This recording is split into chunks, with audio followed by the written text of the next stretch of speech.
जय श्री महाकाल। दोस्तों, आज के इस वीडियो में आपको हम बताएंगे कि दुर्लभ कश्यप की मां के साथ क्या हुआ था। आखिर उस रात क्या हुआ जब दुर्लभ कश्यप मारा गया था। आखिर उसके मां के साथ क्या हुआ जब उसकी मां ने पहली बार सुनी कि मेरा बेटा अब इस दुनिया में नहीं रहा। आपको बता दूं ना कि दुनिया की कोई भी मां नहीं चाहती है कि उसका बेटा इस दुनिया में नहीं रहे, लेकिन दुर्लभ कश्यप का रास्ता ही इतना खतरनाक था कि वो ज्यादा दिन इस दुनिया में नहीं रहा। लेकिन हाँ, दुर्लभ कश्यप जितना दिन ही रहा उतना दिन में उसने तबाही मचा दिया। दोस्तों, आपको बता दूं कि दुर्लभ कश्यप मात्र 16 साल की उम्र में ही अपना गैंग बना लिया और इसके गैंग में बहुत सारे लड़के थे और जितने भी लड़के थे वो बिल्कुल निडर और साहसी। उन लोगों को किसी का डर नहीं होता था। यहाँ तक कि दुर्लभ कश्यप आज तक ना कभी कानून से डरा था ना आसपास के लोगों से डरा था। और आपको बता दो ना कि जैसे जैसे दुर्लभ कश्यप का उम्र बढ़ता गया ये और भी ज्यादा खौफनाक होते चला गया। दूसरे गैंग के लोग भी इससे डरने लगे और धीरे धीरे करके दुर्लभ कश्यप का गैंग बड़ा होते चला गया। दुर्लभ कश्यप का गैंग तो बड़ा हो गया, लेकिन धीरे धीरे दुर्लभ कश्यप के दुश्मनों का संख्या भी बढ़ते चला गया। दुर्लभ कश्यप जब भी देर रात को अपने घर आता उसकी माँ कहती, बेटा थोड़ा संभल करके रहो, बेटा ये सब चीज नहीं करो, तुम क्यों इतना देर से आते हो, बेटा तुम समय से घर आया करो ना। क्योंकि बात ऐसा था ना कि दुर्लभ कश्यप के पिता दुर्लभ कश्यप के साथ नहीं रहते थे, वो कहीं दूर रहते थे, लेकिन उसकी माँ हमेशा उसके साथ रहती थी। लेकिन दिन भर दुर्लभ कश्यप अपने दोस्तों के साथ ही घूमता था, क्योंकि उसे दोस्तों के साथ घूमने में ही मजा आता था और वो दादागिरी वाला काम करता था, वो कभी भी डरता नहीं था। दुर्लभ कश्यप हमेशा चाहता था कि वो उज्जैन शहर का डॉन बने और डॉन बनने के लिए वो मात्र 16 साल की उम्र से ही हथियार रखना शुरू कर दिया। उसने 16 साल की उम्र से ही लोगों को डराना धमकाना शुरू कर दिया और ये बंदा कभी किसी से डरता नहीं था। दुर्लभ कश्यप का सिर्फ एक ही वसूल था कि जिंदगी में जो भी करना है खुद से करना है, किसी के सहारे नहीं करना है, और अंततः इसने खुद से ही करा।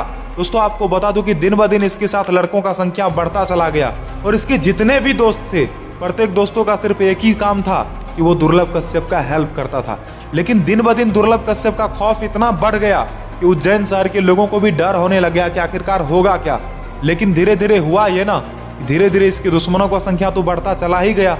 एक दिन करीब रात के 1:30 बजे ये चाय की एक टपरी पर गया, यानी कि एक चाय की दुकान पर गया, और वहां जब ये पहुंचा तो इसके दुश्मन पहले से ही वहां तैनात थे। और आपको बता दूं कि सभी जो दूसरे गैंग के जो इसके दुश्मन थे उन लोगों ने इसे घेर लिया और घेरने के बाद इसे 37 बार इस पर चाकू से वार किया। और इसके जो कोई भी दोस्त थे वो भी अपना जान बचा करके इधर उधर भाग गए। ऐसा कहा जाता है कि दुर्लभ भी भाग रहा था, लेकिन ये भागा नहीं, ये वहीं डटकर खड़ा रहा और उन लोगों ने 37 बार वार करके इसका जान ले लिया।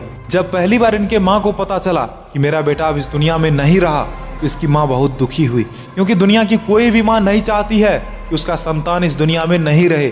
और वो दिन बहुत ही दुखद रहा उसके माँ के लिए।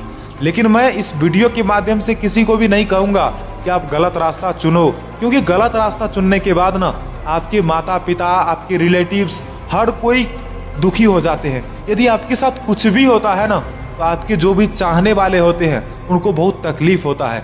इसलिए मैं आपको कहूँगा कि आप बिल्कुल भी गलत रास्ता नहीं चुने, क्योंकि गलत रास्ता चुनने के बाद ना परिणाम कभी भी सही नहीं होता है। क्योंकि आप देख सकते हो ना कि दुर्लभ कश्यप के साथ कितना बुरा हुआ। वो गलत रास्ता चुना, वो पथ से भटक गया, वो गलत रास्ता चुनने के कारण ही आज इस दुनिया में नहीं बचा। दोस्तों, गैंगस्टर था दुर्लभ कश्यप, एक बहुत बड़ा गैंगस्टर था, लेकिन आज इस दुनिया में नहीं रहा। ये कितना दुखद समाचार है ना उसकी माँ के लिए, किसी भी माँ के लिए ये बहुत ही दुखद समाचार होता है। इसीलिए आप लोग हमेशा ये सोचिए कि आपको सही रास्ता ही चुनना चाहिए। तो वीडियो के माध्यम से मैं ज़्यादा कुछ नहीं कहूँगा। यदि आप दुर्लभ कश्यप के माँ को पसंद करते हैं, यदि आप दुर्लभ कश्यप को पसंद करते हैं और यदि आपको अपने माँ से प्यार है तो आप इस चैनल को सब्सक्राइब करें और वीडियो को लाइक करना ना भूलें और दूर दूर तक शेयर करें, क्योंकि इस कहानी को हर किसी को सुनाना है, हर किसी को जानना चाहिए कि यदि कोई गलत काम करेगा तो वो इस दुनिया में नहीं बचेगा, क्योंकि काम जैसा करोगे अंजाम भी वैसा ही मिलेगा। गलत काम का गलत अंजाम, इस बात को हमेशा आप लोग याद रखें।